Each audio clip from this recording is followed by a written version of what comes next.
नर्मदे हर नर्मदे हर नर्मदे हर मा पतित पावनी जगदायनी आनंद कंदनी वरदायिनी वैराग्यदायिनी नर्मदा मैयाच्या चरणी साष्टांग दंडवत प्रणाम. तसेच आमच्या या संत विचार युट्यूब चॅनलवरती जमलेले सर्व नर्मदा मैया कृपांकित ज्यांची परिक्रमा झालेली आहे, ज्यांना परिक्रमा करण्याची सदिच्छा अंतःकरणामध्ये जागृत झालेली आहे आणि जे परिक्रमा करत आहे अशा सर्व संत महानुभावांच्या चरणी सेवकाचं सादर साष्टांग दंडवत प्रणाम. सर्वांना ज्ञातच आहे की आपल्या या संत विचार युट्यूब चॅनलवरती आपण मा नर्मदा मैयाच्या परिक्रमेबद्दलची माहिती अनुभवाच्या आधारे देऊन नवीन परिक्रमावासियांसाठी मार्गदर्शन करण्याचा छोटासा प्रयत्न मी माझ्या या व्हिडिओच्या माध्यमातून करत असतो. आजचा जो मी हा व्हिडिओ बनवत आहे अत्यंत गरजेचा आणि अत्यंत उपयुक्त अशा प्रकारचा मी बनवत आहे. कारण मा नर्मदा मैयाची परिक्रमा ही अनेक ठिकाणावरून सुरू होत असते. त्यामध्ये प्रामुख्याने विचार केला तर प्रथम येते एक ओंकारेश्वर, दुसरं अमरकंटक, मग बाकी सेठानी घाट असेल, बरमान घाट असेल, अशा वेगवेगळ्या ठिकाणावरून सुद्धा मा नर्मदा मैयाची परिक्रमा ही सुरू केली जात असते. पण विशेषत्वाने विचार केला तर मा नर्मदा मैयाच्या कुठल्याही किनाऱ्याच्या भागाने आपण परिक्रमा सुरू करू शकतो. नर्मदा खंडामध्ये जे नर्मदा मैयाच्या किनारी लोक राहतात ते लोक आपण जिथं राहतो त्याच किनाऱ्याच्या तिथूनच गुरूंकडून पूजा करून आपली परिक्रमा सुरू करतात. अशा विविध प्रकारे मैयाच्या कुठल्याही किनाऱ्याच्या भागावरून आपण परिक्रमा सुरू करू शकतो. पण प्रामुख्याचा विचार केला तर ओंकारेश्वर आणि अमरकंटक हे दोन बाहेरचे जे परिक्रमावासी आहेत, समजा गुजरात असेल, महाराष्ट्रीयन असेल, इतरत्र कुठल्याही परराज्यातून येणारे जे भाविक आहेत त्यांच्यासाठी उत्तम स्थान दोनच आहे, एक अमरकंटक आणि दुसरं म्हणजे ओंकारेश्वर. आता आपण मागच्या व्हिडिओमध्ये बघितलं की ओंकारेश्वरमध्ये राहण्याची व्यवस्था कुठं आहे, ओंकारेश्वरमध्ये आपण किती दिवस स्टे करू शकतो, कोणती परिक्रमा करावं लागतं, सगळी माहिती आपण एका व्हिडिओमध्ये बघितली.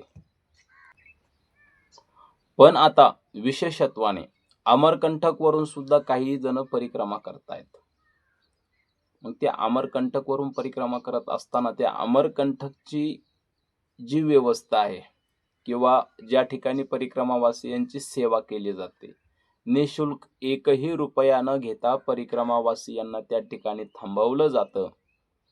पण ती प्रोसेस काय आहे, ते आश्रम कोणता आहे, अमरकंटकमध्ये परिक्रमा उचलण्यापूर्वी आपण कुठल्या कुठल्या तीर्थांचं दर्शन घेतलं पाहिजे, प्रत्येक प्रश्न मनामध्ये आपल्या हा निर्माण झालेला असतो. जसं ओंकारेश्वरमधून जर परिक्रमा सुरू करायची असेल तर आपल्याला मानधाता परिक्रमा ही प्रथम करावी लागते. तदनंतर आपण मा नर्मदा मैयाच्या परिक्रमेचा संकल्प घेऊन नर्मदा मैयाची परिक्रमा त्या ठिकाणी आपण सुरुवात करू शकतो, असा हा ओंकारेश्वरचा नियम आहे. तसं अमरकंटकला आपण ज्यावेळेस संकल्प उचलणार आहे तर तो संकल्प मायकी बगिया मा नर्मदा मैयाचा ज्या ठिकाणी जन्मस्थान आहे, उगमस्थान आहे, मा नर्मदा मैयाचा मायकी बगियामध्ये त्या ठिकाणी 5 कुंड आहे. मी याचं वर्णन मागेही केलं आहे. ते 5 कुंड म्हणजे कोणतं आहे की या 5 ठिकाणी मा नर्मदा मैयाने पहिल्यांदा पाऊल ठेवलेले होते.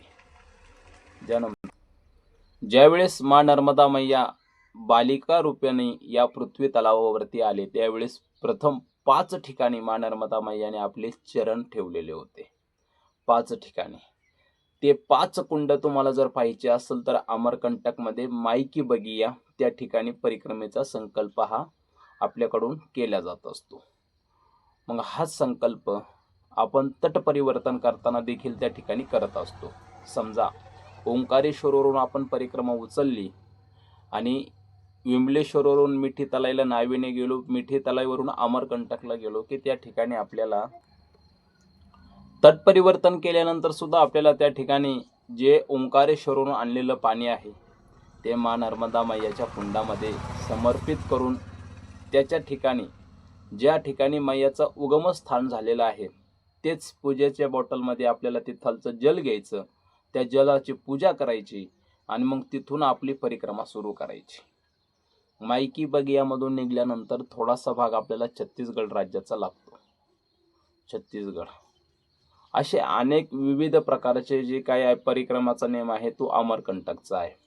त्या अमरकंटकमध्ये पर्वतरांगा आहेत, खूप सुंदर अशा प्रकारे. तिथं वेगवेगळे तीर्थ आहेत, त्यांचंही तुम्ही दर्शन घेऊ शकता. माँ नर्मदा मैयाची गुफा आहे, त्या ठिकाणी माँ नर्मदा मैयाने त्या ठिकाणी साधना केली होती, तेही आहे.